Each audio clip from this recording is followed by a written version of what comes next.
Petrol బంకులకు వెళ్లే వాహనదారులకు భారీ షాక్ తగిలేలా ఉంది.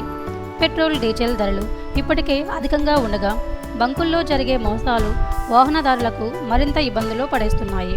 పెట్రోల్ బంకు మోసాలపై తాజాగా వెలుగులోకి వచ్చిన వివరాలు. కొన్ని పెట్రోల్ బంకు యజమానులు ప్రత్యేకమైన చిప్స్ అమర్చి వాహనదారులను మోసం చేస్తున్నారు. ఈ చిప్స్ వల్ల ఇంధన పంపింగ్లో దాదాపు 10% తగ్గింపు వస్తుందని అధికారులు గుర్తించారు. ఇటీవల అనంతపురం, ఆత్మకూరు, సోమలదొడ్డి వంటి ప్రాంతంలో అధికారుల దాడుల్లో ఈ మోసాలు బయటపడ్డాయి. వాహనదారులకు ఇది గమనించడమే కష్టమైన విషయం. ఎందుకంటే చిప్ అమర్చిన బంకుల్లో ఫ్యూయల్ సరైన పరిమాణంలో అందదు. ప్రస్తుతం పెట్రోల్, డీజిల్ రేట్లు. హైదరాబాద్ పెట్రోల్ 107.45 పైసలు, diesel ₹95.69. Vizag petrol ₹108.33, diesel ₹96.22.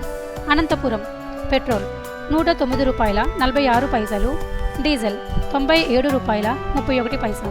Chittoor petrol ₹110.27, diesel ₹98.16.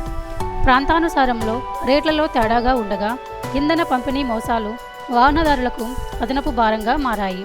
Petrol బంకుల్లో జరుగుతున్న ఈ మోసాలపై ప్రభుత్వం మరింత కఠినంగా చర్యలు తీసుకోవాల్సిన అవసరం ఉంది.